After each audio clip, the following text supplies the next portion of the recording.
Setelah 7 bulan lamanya, tabut Tuhan itu ada di daerah orang Filistin.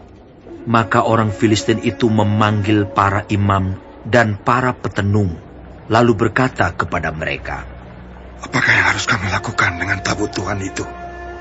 Beritahukanlah kepada kami, bagaimana kami harus mengantarkannya kembali ke tempatnya."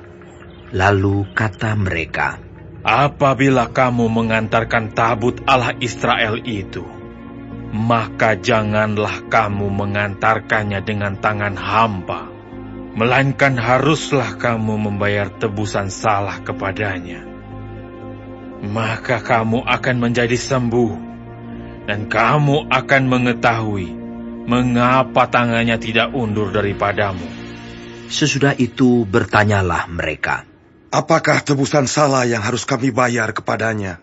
Jawab mereka, "Menurut jumlah raja-raja kota orang Filistin, 5 borok emas dan 5 tikus emas. Sebab itulah yang sama menimpa kamu sekalian dan raja-raja kotamu.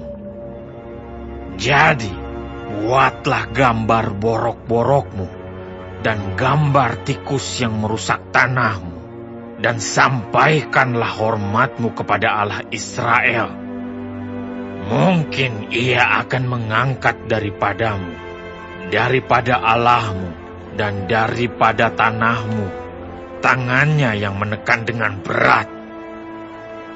Mengapa kamu berkeras hati, sama seperti orang Mesir dan Firaun berkeras hati?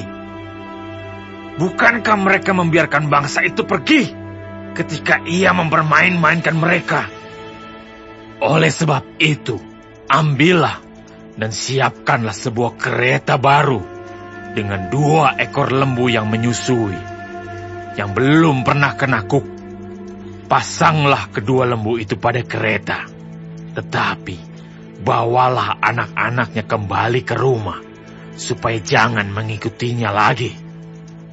Kemudian, ambillah tabut Tuhan, muatkanlah itu ke atas kereta, dan letakkanlah benda-benda emas yang harus kamu bayar kepadanya sebagai tebusan salah ke dalam suatu peti di sisinya.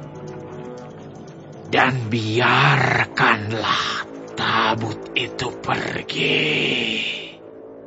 Perhatikanlah, apabila tabut itu mengambil jalan ke daerahnya, ke Bet-Semes, dan jika tidak, maka kita mengetahui bahwa bukanlah tangannya yang telah menimpa kita. Kebetulan saja hal itu terjadi kepada kita." Demikianlah diperbuat orang-orang itu. Mereka mengambil 2 ekor lembu yang menyusui, dipasangnya pada kereta, tetapi anak-anaknya ditahan di rumah. Mereka meletakkan tabut Tuhan ke atas kereta, juga peti berisi tikus-tikus emas, dan gambar benjol-benjol mereka.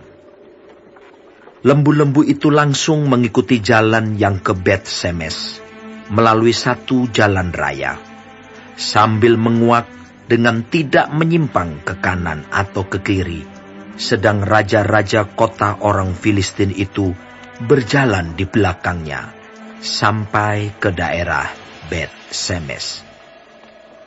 Orang-orang Bet-Semes sedang menuai gandum di lembah. Ketika mereka mengangkat muka, maka tampaklah kepada mereka tabut itu. Lalu bersukacitalah mereka melihatnya. Kereta itu sampai ke ladang Yosua, orang Bet-Semes itu, dan berhenti di sana. Di sana ada batu besar. Mereka membelah kayu kereta itu, dan mereka mempersembahkan lembu-lembu sebagai korban bakaran kepada Tuhan.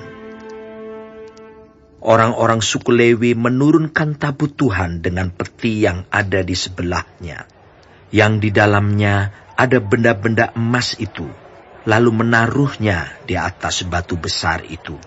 Dan pada hari itu orang-orang Bet-Semes mempersembahkan korban bakaran dan korban sembelihan kepada Tuhan.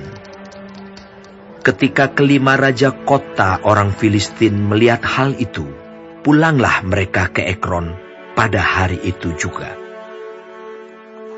Inilah benjol-benjol emas yang dibayar orang Filistin kepada Tuhan sebagai tebusan salah.